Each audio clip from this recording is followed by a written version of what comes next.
Iya, terima kasih Anda masih menyaksikan Gapai Kemuliaan Ramadan. Kita lanjutkan kembali pembahasan kita bersama Kiai Haji Muhammad Faiz. Nah, Kiai, sekarang kita akan bahas peran Rasulullah sebagai pemimpin pada saat memimpin kota Madinah itu.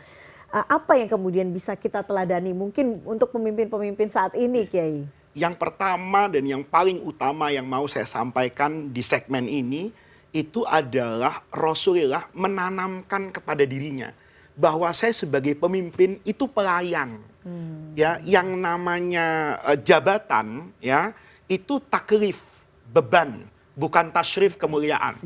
Kita ini kalau dapat jabatan itu kan baru mobilnya jadi mulia, pengawalannya jadi mulia. Itu yang enggak, itu sudah mengalir dalam tradisi Islam di masa lalu secara konsep ya, walaupun pemimpin Islamnya juga belum tentu sama ya, kecuali Rasulullah dengan para khulafa yang 4 itu ya. Jadi mereka menyadari beliau-beliau itu bahwa ini adalah taklif, beban, bukan tasyrif. Oleh karena itu Rasulullah sebagai kepala negara, Mbak Eva, pada banyak kebijakannya itu kebijakan manusiawi sama dengan kepala negara yang lain. Pertahanan negara, ada mobilisasi, ketika mau membutuhkan uang ya minta.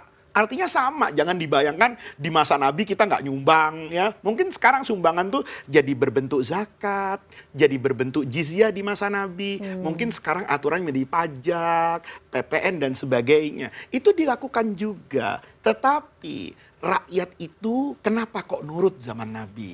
Karena Nabi itu ada sesuatu yang penting untuk kita ingat. Semua orang itu diusahakan untuk makan sama Nabi. Tapi Nabinya lapar. Sehingga kebijakan apapun rakyatnya itu percaya bahwa itu untuk kebaikan mereka, bukan untuk kepentingan Rasulullah. Bisa dibayangkan ya, ketika di satu masa Sayyidina Umar sholat itu mendengar bunyi perutnya Rasulullah, maka Sayyidina Umar itu curiga, ini ada apa? Maka pulang selesai sholat itu dia menyelidiki ke rumah, dia tanya sama istri Nabi, kalian masak apa hari ini? Kata mereka, sudah 2 purnama tidak ada api di rumah Rasulullah. Bayangin itu ya. 2 hari berpuasa 2 bulan.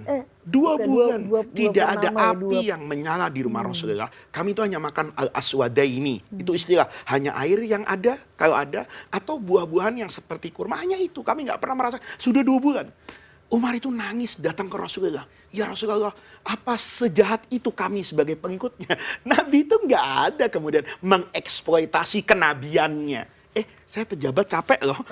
Wajar dong kalau saya nggak gitu. Saya ini mau ngurus negara, nggak gitu. Nabi pertama kali menanamkan kepada masyarakat bahwa yang saya kerjakan ini untuk kebaikan kalian dan kita bersama sebagai komunitas, bukan untuk saya. Itu penting ya. Kita sebagai kepala negara, kepala rumah tangga, ini kan jangan sampai ya anaknya disuruh puasa tapi suaminya makan di warung. Ya maaf Mbak Eva, ada kan perilaku kepala yang nggak benar ya. Anaknya disuruh berhemat tapi ayahnya merokok tanpa batas, kemudian makan lebih. Enggak gitu. Rasulullah sebagai pemimpin itu selalu beliau itu semua yang dibebankan kepada masyarakat, beliau ada di paling depan. Tapi semua yang dinikmati oleh masyarakat, beliau ada di barisan paling belakang. Jadi dia itu adalah pemimpin ya Kiai ya, bukan pimpinan. Bukan pimpinan, bukan pimpinan. Dan yang ada di dalam benak Rasulullah itu masyarakatnya sejahtera. Oke, baiklah Kiai. Baik, kita akan jeda lagi Kiai, kita akan bahas sesaat lagi. Ini satu peran Rasulullah itu soal bagaimana memutuskan perkara hukum. Oke, kita akan membahas, tapi kita akan jeda terlebih dahulu. Jangan kemana-mana, Gapai Kemuliaan akan segera kembali sesaat lagi.